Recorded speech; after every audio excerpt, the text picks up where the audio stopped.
Welcome everyone to a truly delicious historical explainer. Today we're looking at the global odyssey of curry. I am absolutely thrilled to be your guide. Think of me as your culinary history teacher for the day as we trace exactly how a highly localized dish traveled across continents, oceans, and, believe it or not, even into the cosmos. Let's explore how food acts as a literal living map of human history. But hey, before we dive into our timeline, let me ask you a quick question. When you hear the word curry, what country do you immediately think of? I'd bet good money that for almost all of you, the answer springing to mind is India, right? And sure, it's famous worldwide as the indisputable home of curry. But as we're about to see, history is full of fascinating little surprises. Okay, let's dive into this. Here is our chronological roadmap for today's explainer. We'll be covering 5 distinct eras. Number 1. The Indian origins. 2. The British transformation. 3. Arrival in Japan. 4. The military spread. And finally, number 5. Innovations and space travel. Let's kick things off with Section 1, the Indian origins. Now, India is absolutely the home of curry. But get this, curry is actually not the Indian name for the dish. It's a massive historical myth. Of course, there are countless traditional dishes in India where cooks stew meat or vegetables with a complex, beautiful variety of individual spices. But historically speaking, the people making them never groups them all together under the umbrella term curry. So you're probably wondering, where did the word actually come from? Well, it comes from curry. Curry is a word in the Tamil language that translates to a sauce or a soup. A long time ago, it was actually the British who adopted this specific Tamil word as a handy catch-all term. They used it to explain all of these incredibly diverse, heavily spiced Indian dishes to folks back home. Moving right along to Section 2, the British transformation.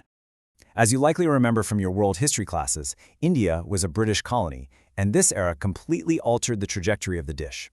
Let's look at the timeline. Back in 1772, a clerk in the East India Company named Warren Hastings had eaten a lot of spiced dishes with rice during his time in India. Well, he missed the flavor, so he brought rice and various spices back to the UK. Others tried it, absolutely loved it, and its popularity just took off like wildfire. Over the next century and a half, this sparked an amazing chain reaction. From the 19th century invention of curry powder, all the way to its arrival in Japan and the eventual invention of totally new snacks like curry udon in 1904 and curry pan in 1927. And this brilliantly illustrates a massive shift in how the food was actually prepared. See, the original Indian method required people to work really hard, meticulously blending individual spices for every single meal. But at the beginning of the 19th century, the British adapted this by creating the very first curry powder. Talk about a massive shortcut. With premixed powder, making the dish became incredibly easy. Plus, to adapt it to their own tastes, the British started using traditional British stew recipes. They began adding ingredients like flour to make the sauce much, much thicker. Which brings us to our next stop, Section 3, Arrival in Japan.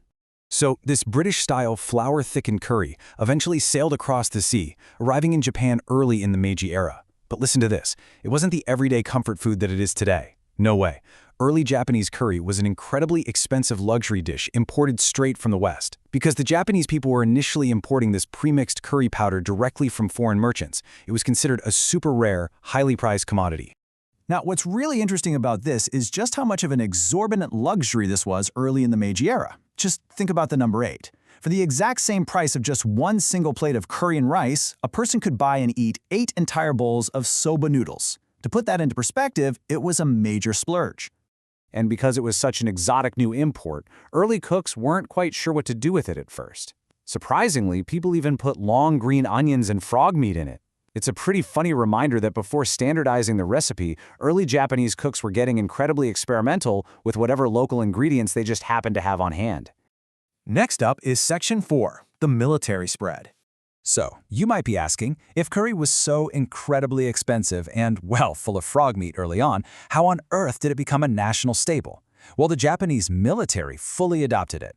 It was absolutely ideal for feeding soldiers because it was so easy to make in massive amounts, and it could be served hot to many troops all at once. This created a profound cause and effect relationship. The military mass-produced the dish, essentially training an entire generation of young men to absolutely love it.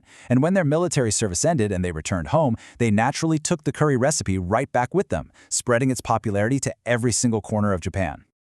And that brings us to our final chapter, Section 5, innovations in space travel. Let's see how this builds into the modern day. This is where Japanese culinary ingenuity truly takes over, pushing this historically British-adapted Indian-inspired dish directly into the modern era. With the recipe spreading nationwide, rapid innovations hit the market. In 1904, a Japanese restaurant brilliantly combined the sauce with traditional noodles to invent curry udon. Then by 1927, a bakery started selling curry pan, which is a delicious curry-filled bread. And moving into the modern era, the creation of solid curry roux blocks and ready-to-eat curry in a pouch became massively successful. These super convenient forms allowed Japan to export the dish globally to countries like China, South Korea, and the US. But you know, the global odyssey doesn't even stop at the edges of the world map. Now, curry in a pouch is eaten even in the International Space Station. Think about that ultimate milestone for just a second. A localized Tamil soup, adapted by the British with flour, transformed by the Japanese military, and packaged into modern pouches, is now a staple comforting meal floating in zero gravity in outer space. It is literally out of this world. Just incredible. So, the absolutely crucial point here is that food is never just food. It's a delicious, living map of human history. From Tamil soups to the space station, where will curry go next? I really want to leave you with that provocative thought as we wrap up today's class. Think about how the foods you eat every single day have traveled across centuries. Thank you so much for joining this explainer. I don't know about you, but all this talk has made me very, very hungry. Go grab some curry right now. See you next time.